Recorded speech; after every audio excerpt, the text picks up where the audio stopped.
For 3 centuries, we kept humanity locked away to protect the galaxy. We didn't realize we had given the most dangerous species in the universe unlimited time to get creative. The Galactic Council chamber hummed with the nervous energy of 1,000 species, their representatives clustered around the massive holographic display showing Sector 7 Alpha. Ambassador Zethkari of the Hegemony clicked her mandibles anxiously, her compound eyes reflecting the amber warning lights that had been flashing for the past 72 standard hours. "Counselors," announced the chamber's AI in its melodious synthetic voice, "we are detecting massive energy signatures from the Terran quarantine zone. The readings are unprecedented." A collective shudder rippled through the assembly. The Terran quarantine zone. Even speaking its name was considered taboo in most civilized sectors. For 300 standard years, that region of space had been sealed, marked with the most dire warnings the galaxy had ever issued. Extreme biological hazard, species containment in effect, approach forbidden on pain of total system sterilization. Chancellor Vorthas, the ancient crystalline being who had overseen the quarantine's implementation, rose from his seat with the sound of grinding minerals. His voice resonated through the chamber like an earthquake-given speech. "The seals are breaking," he announced, each word falling like a death knell. "The humans are trying to get out." The word humans sent a wave of terror through species that had conquered star systems, beings who had faced down cosmic horrors and dimensional aberrations. But nothing, absolutely nothing, had prepared the galaxy for what they had discovered. In that small blue-green world orbiting an unremarkable yellow star, Ambassador Krenal of the Pacifist Alliance, her bioluminescent patches flickering with distress, spoke in a whisper that somehow carried across the vast chamber. "Surely the containment fields will hold? The quantum barriers were designed to last millennia." Chancellor Vorthas turned his crystalline head toward her, and in his ancient eyes was a fear that had festered for 3 centuries. "You weren't there when we first encountered them. You didn't see what they were capable of. The containment was never meant to keep them in forever. It was meant to give us time to figure out what to do with them." The holographic display flickered, showing readings that defied physics as the assembled council knew it. Energy outputs that should have been impossible from a pre-FTL civilization. Quantum signatures that suggested technology far beyond what should have been achievable by a species that hadn't even left its home system when the quarantine was established. "What exactly?" asked Ambassador Zethkari, her voice barely audible. "Are we dealing with?" Chancellor Vorthas's form dimmed as he accessed memories 300 years old, memories that still haunted his crystalline consciousness. The chamber fell silent except for the soft hum of life support systems maintaining atmospheres for a dozen different species. 307 years ago, he began, his voice carrying the weight of cosmic tragedy. The exploration fleet, Harmony, made contact with a small world in the outer rim. Routine first contact protocol. The species called themselves humans, and initial scans showed them to be typical Class 7 sentience. Pre-FTL, barely nuclear capability, showing standard, tribal warfare patterns. The holographic display shifted, showing ancient records of Earth as it had been. Blue oceans, white clouds, green continents dotted with the early signs of industrialization. Captain Yelandra of the Harmony followed standard protocol. Peaceful, contact, cultural exchange, gradual introduction to galactic civilization. The humans seemed eager to learn, almost desperately so. Within days, they had absorbed technical concepts that took most species decades to grasp. Ambassador Sekthor of the warrior castes leaned forward, his scaled face betraying curiosity. "This sounds promising, not terrifying." Vorthas's laugh was like grinding stone. "That's what we thought." The cultural exchange teams reported that humans were remarkably adaptable, creative, and driven. They called it human ingenuity. The xenobiologists were fascinated by their physiology, apparently evolved from predators but with complex social structures and remarkable empathy. The display showed images of early human-alien interactions, humans working alongside Galactic Council scientists, human children playing with alien visitors, human artists creating works inspired by their first glimpse of the broader universe. Then, Vorthaz continued, his voice dropping to barely above a whisper, we made the mistake of showing them our history. The assembled council members shifted uncomfortably. Every species in the galaxy knew their own history. The slow climb, from primitive tool use to spaceflight, taking millions of years, countless generations, gradual evolution, both biological and cultural. The humans consumed it all. Every conflict, every technological advancement, every species' journey to the stars. They asked questions that kept our historians awake for cycles. And then, Vorthaz paused, his crystalline form flickering with the memory of pure terror. Then they asked to see our weapons. Ambassador Krenal's bioluminescent patches went dark with horror. Surely you didn't. We thought we were being educational, Vorthaz said defensively. Standard procedure called for sharing defensive technologies with developing species to help them protect themselves once they achieved interstellar travel. We showed them basic energy shields, simple plasma weapons, standard defensive platforms. The holographic display now showed technical schematics, the kind typically shared with species beginning their integration into galactic civilization. Simple, elegant, proven technologies that had kept the peace for millennia. Within one of their months, Vorthaz continued, his voice now heavy with an ancient dread. They had not only reproduced our technology, they had improved it, exponentially. The chamber's atmospheric processors struggled to maintain optimal conditions as the stress pheromones of a dozen species mixed in the recycled air. Chancellor Vorthaz continued his testimony, each word adding another layer of dread to the growing horror. The first indication that something was terribly wrong came from Lieutenant Kexara in the Technology Exchange Division.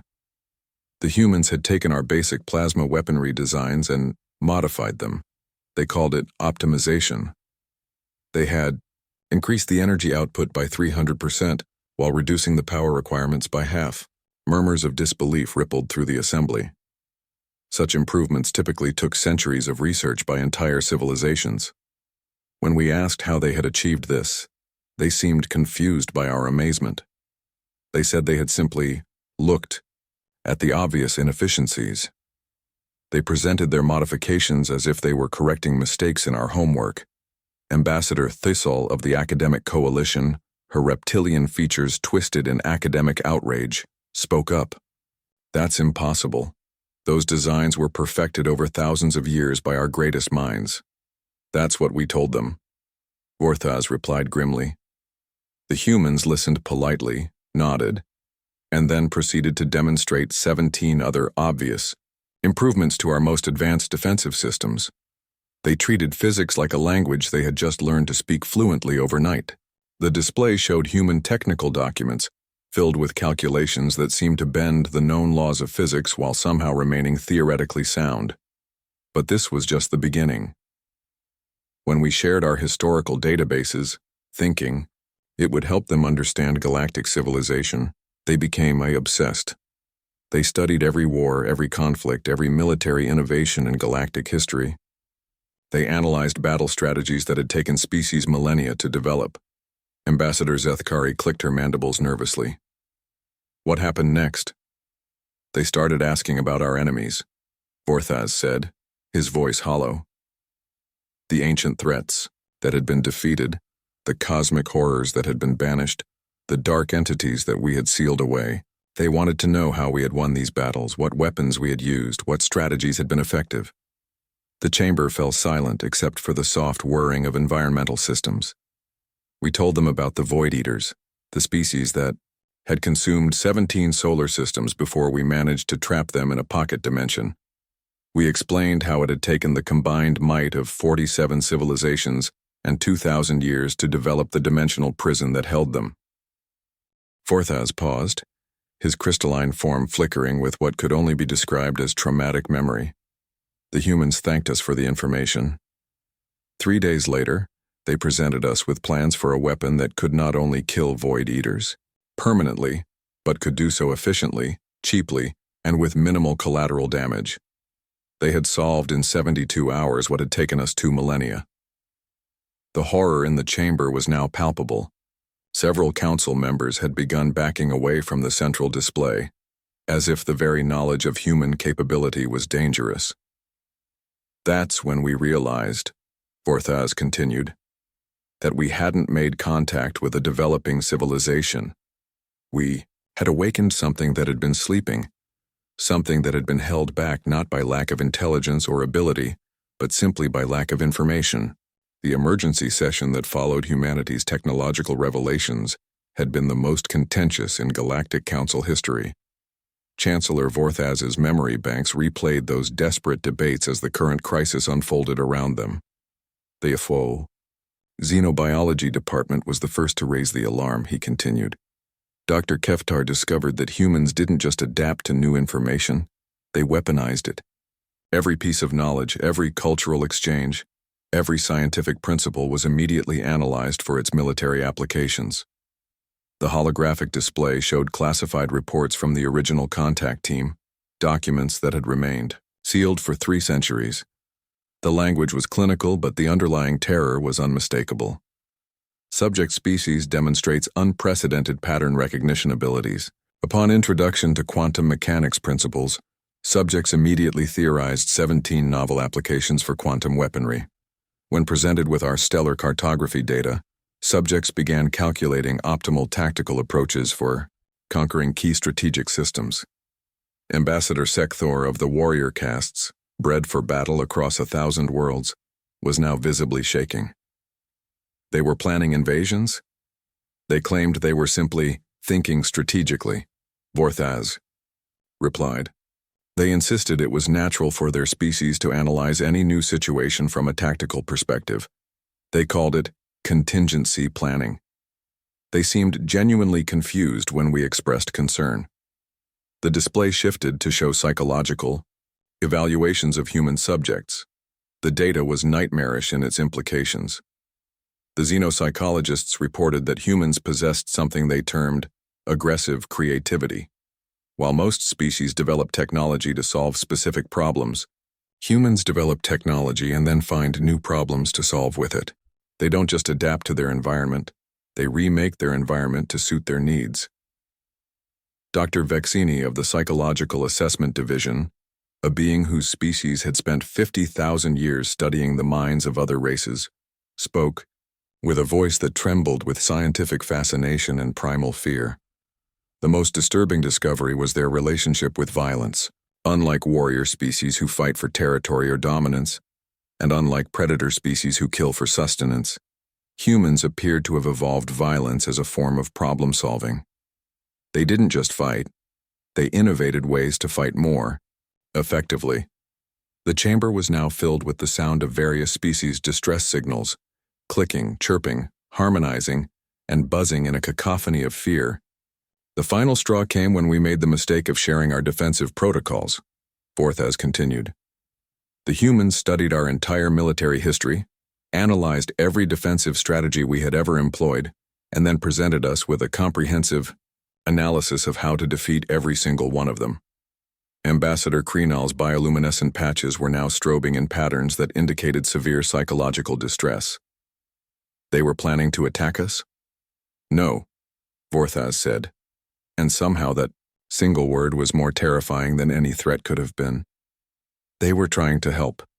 They genuinely believed they were contributing to galactic security by identifying weaknesses in our defenses. They couldn't understand why we were horrified. The display now showed the final report that had led to the quarantine decision. Urgent. Classification. Cosmic threat level. Subject species humans represent an unprecedented evolutionary anomaly. They possess the adaptability of a survival species, the intelligence of an advanced civilization, the creativity of an artistic race, and the strategic thinking of a militaristic empire. They learn exponentially, adapt instantly, and improve everything they encounter. They are not malicious, they are something far worse, they are efficient. The memory of the quarantine decision still burned in Chancellor Vorthaz's consciousness like acid on crystal. He had been younger then, less wise, more optimistic about the galaxy's ability to handle anomalies. The current crisis had proven how naive they had all been. The vote was 47-3 in favor of immediate containment, he recalled, The 3 dissenting votes came from species who believed humans could be guided, educated, civilized. They argued that every species deserved a chance to join galactic society. Ambassador Thysol shifted uncomfortably. Her own species, the Kethavari, had been one of those 3 dissenting votes. "We believed in rehabilitation," she said quietly. "We thought that with proper guidance." The Kethavari experiment lasted exactly 18 standard days, Vorthaz interrupted. "Your education specialists worked with a group of human children, teaching them Kethavari philosophy, mathematics, and peaceful conflict resolution. The holographic display showed footage of that experiment, young humans working with tall, graceful Kethavari educators in what appeared to be an idyllic learning environment. On day 18, one of the human children asked a simple question. What would you do if someone attacked your homeworld and your peaceful methods didn't work? Your specialists, being honest educators, explained that the Kethavari had never faced such a situation because your defensive systems were impenetrable. The chamber fell silent. Everyone knew what was coming. The human child thanked them for the information. The next morning, she presented a detailed analysis of 17 different ways to bypass Kethavari planetary defenses, including 3 methods that your own military hadn't considered. She was 8 years old. Ambassador Thysol's scaled features went pale. Even after 3 centuries, the memory was clearly traumatic. That's when we realized that this wasn't a matter of education or guidance, Vorthaz continued. Humans didn't need to be taught to be dangerous. They were dangerous by nature, not maliciously, but essentially. They approached every problem as if it were a puzzle to be solved, every system as if it were a challenge to be overcome. The display showed the massive construction project that had followed the quarantine decision. Entire fleets of ships working for decades to build the containment field around Earth's solar system. The quarantine wasn't just a barrier, it was a prison designed by the greatest minds in the galaxy. Quantum locks, dimensional shields, temporal distortions, and reality anchors. We built a cage that could hold gods because we weren't sure that anything less would be sufficient. Ambassador Zethkari leaned forward, her compound eyes reflecting the display's light. But they were pre-FTL. How could they possibly escape? Vorthaz's laugh was like the sound of worlds breaking. Because we made one fatal miscalculation. We assumed that being trapped would slow them down. The display shifted to show energy readings from within the quarantine zone over the past 3 centuries. The progression was terrifying in its implications. What had started as simple industrial emissions had grown into energy signatures that rivaled those of galactic superpowers. We gave them the greatest gift we could have possibly given them, Vorthaz said, his voice heavy with regret. We gave them a problem to solve. And humans, as we learned too late, are very good at solving problems. The holographic display now showed a timeline of the past 300 years, marked with increasingly alarming sensor readings from the quarantine zone's monitoring stations. What had begun as routine surveillance data had gradually transformed into something that defied explanation. For the first 50 years, everything proceeded as expected, Chancellor Vorthaz explained. The humans attempted various methods of escape, radio transmissions, primitive rockets, energy experiments. All were easily contained by our barriers. We began to believe the quarantine was working. The timeline showed relatively stable energy, readings during those early decades punctuated by occasional spikes that corresponded to humanity's attempts to break free. Then something changed. The energy signatures began to shift. Instead of desperate attempts at escape, we started detecting systematic experimentation. The humans had apparently decided to treat their imprisonment as a research opportunity. Ambassador Krenal's bioluminescent patches flickered in patterns of confused terror. They were experimenting on the quarantine itself? At first, we thought, so. But our analysis teams realized something far more disturbing. They weren't trying to break the quarantine anymore. They were studying it, learning from it, reverse engineering technology that represented the pinnacle of galactic civilization. The display zoomed in on specific energy signatures, showing patterns that grew increasingly complex and sophisticated over time.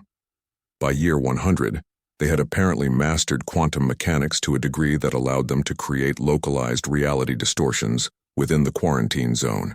By year 150, they were generating energy fields that our own sensors couldn't properly classify. Dr. Vexini of the Psychological Assessment Division accessed her own records, her tentacled form shuddering as she spoke. We've been monitoring their communications for 3 centuries. What we've learned suggests a level of technological advancement that should have been impossible. The display showed intercepted human communications, fragments of conversations that had been decoded by the galaxy's best cryptographers and linguists. They speak casually of manipulating time, folding space, and harnessing energies that we barely understand theoretically. They've apparently solved problems that our greatest scientists have worked on for millennia, and they've done it while trapped in a single solar system. Chancellor Vorthaz's crystalline form dimmed with what could only be called despair. 300 years ago, we imprisoned them to protect the galaxy. We gave them unlimited time, unlimited motivation, and unlimited challenge. We created the perfect laboratory for the most dangerously creative species the galaxy has ever encountered.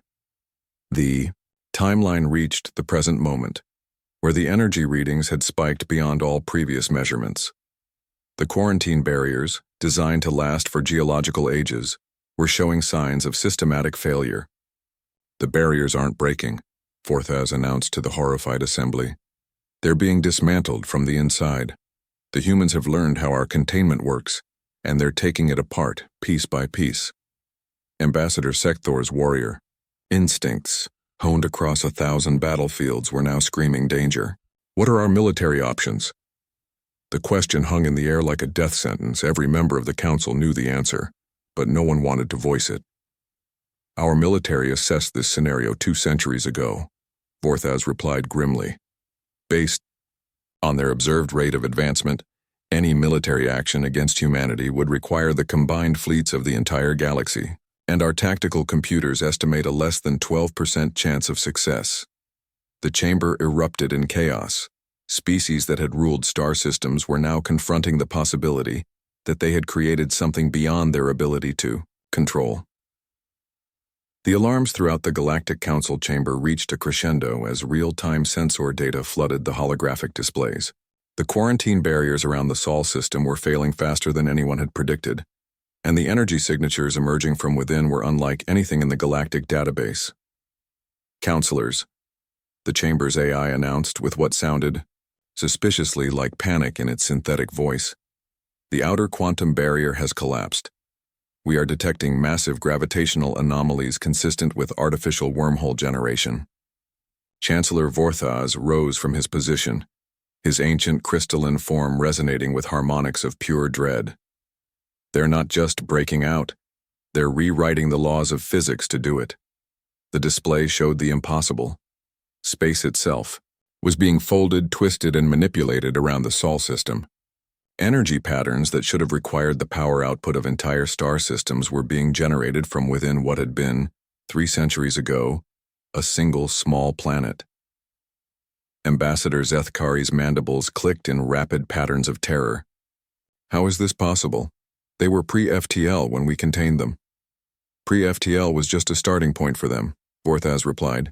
We've been monitoring their progress. They didn't just achieve faster-than-light travel. They surpassed it, perfected it, and then apparently decided it was inefficient. The holographic display zoomed in on the collapsing quarantine zone, showing structures that defied conventional understanding of engineering. What had once been a single planet was now surrounded by massive constructs that seemed to exist partially outside normal space-time. Dr. Vexini accessed her xenopsychology databases, her tentacles trembling as she processed the implications. Our behavioral analysis suggested this outcome was possible. Humans don't just solve problems. They solve the problems created by their solutions to previous problems. They iterate exponentially. Report from Monitoring Station Kappa 7, the AI announced. Unknown vessels emerging from the anomaly zone. Configuration unknown. Technology classification.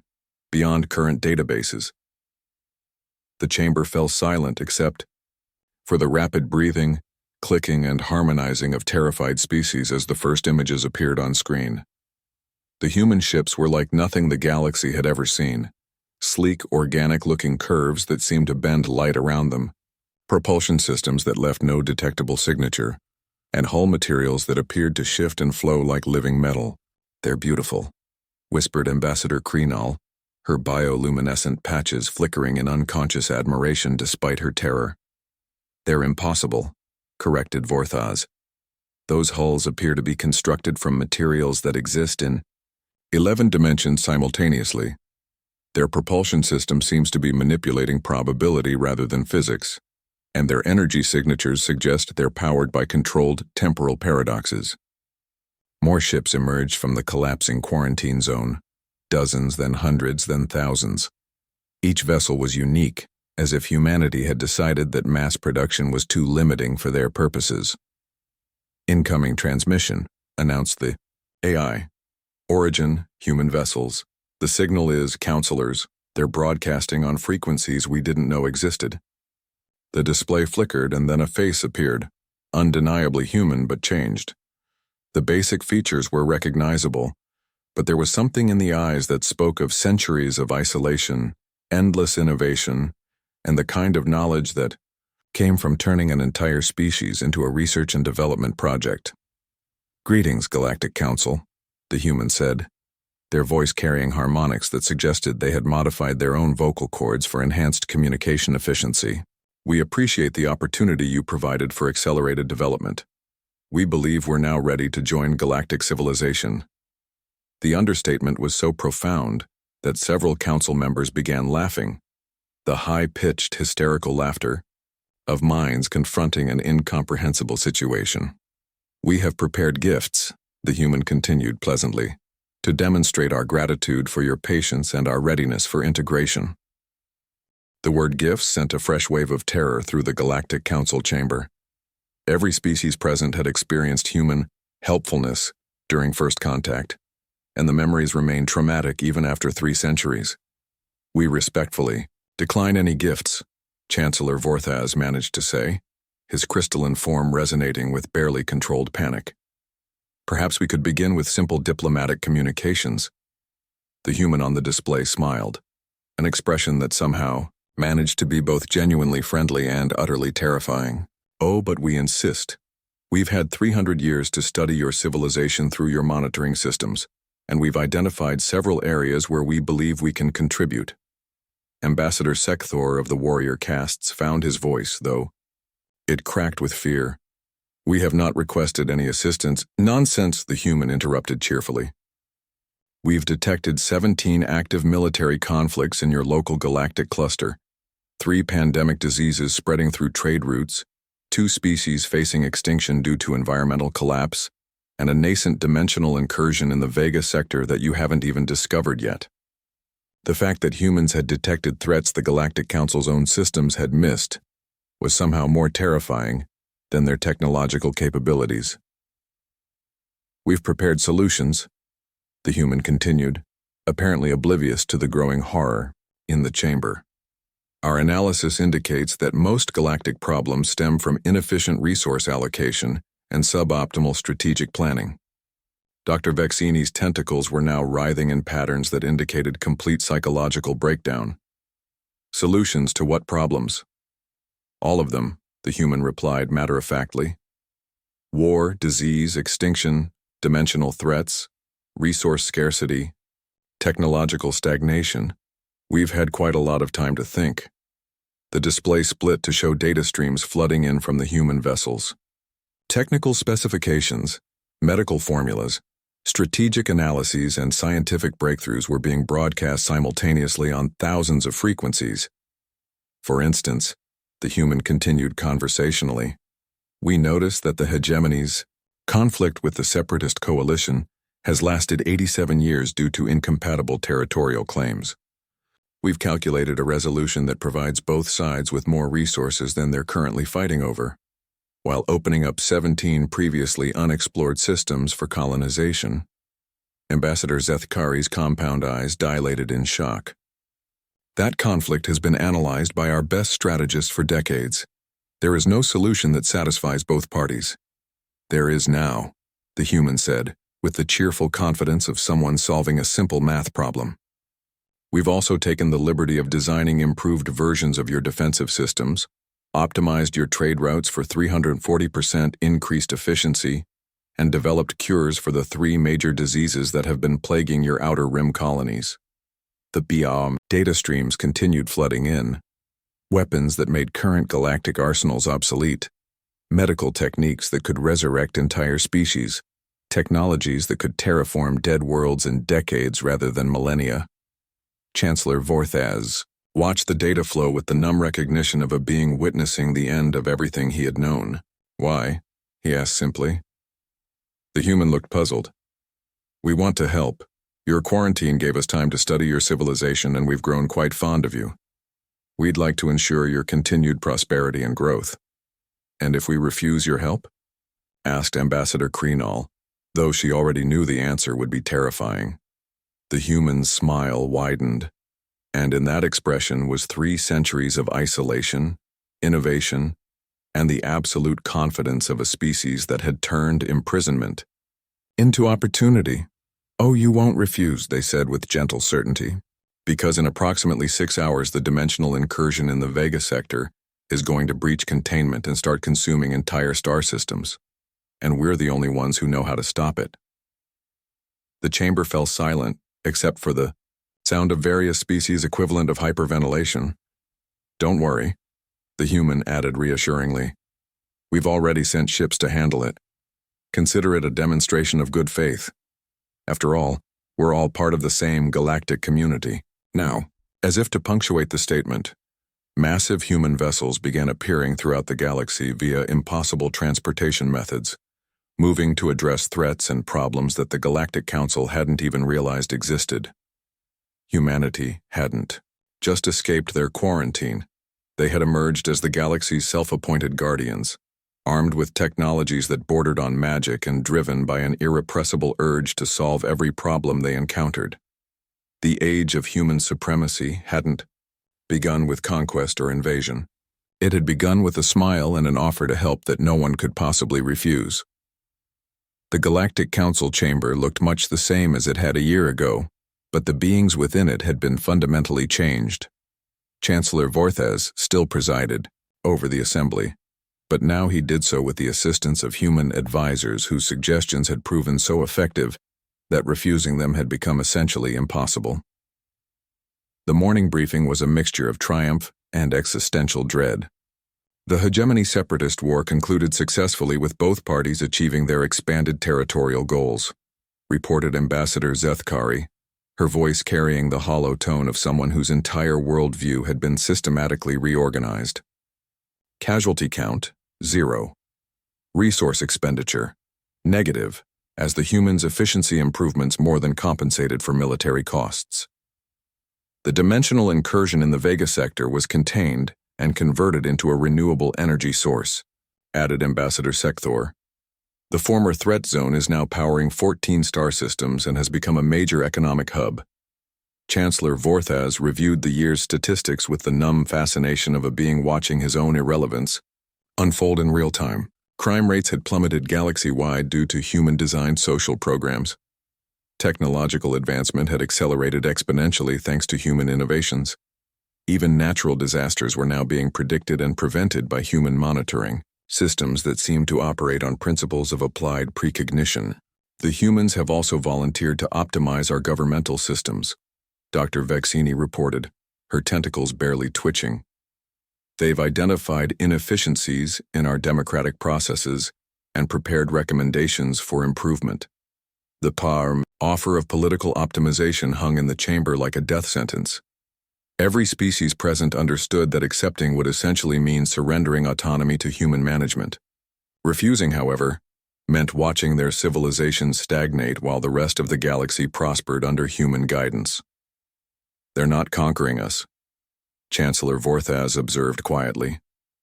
They're debugging us. The human liaison present in the chamber, a cheerful individual named Sarah Chen who seemed genuinely puzzled by the Council's ongoing nervousness, nodded enthusiastically. That's a great way to put it. We see the galaxy as an incredibly complex system with lots of optimization potential. Every species has such unique capabilities that are being underutilized due to coordination problems. Ambassador Kreenal's bioluminescent patches flickered in what had become the standard pattern of resigned terror. And what happens when you've optimized everything? Sarah's smile was brilliant and terrifying in its sincerity. Then we move on to the next galaxy. Of course, we've detected some really interesting inefficiencies in the Andromeda Spiral. It should be a fun project. The council members exchanged glances of species-transcending horror as they realized that humanity's emergence from quarantine hadn't been the end of their problems. It had been the beginning of a cosmic optimization project that would eventually encompass everything that existed. Somewhere in the depths of space, human vessels were already beginning to accelerate toward distant galaxies, their holds full of helpful solutions for problems that hadn't been discovered yet. The galaxy had been saved, improved, and optimized, and somehow, that was the most terrifying outcome of all.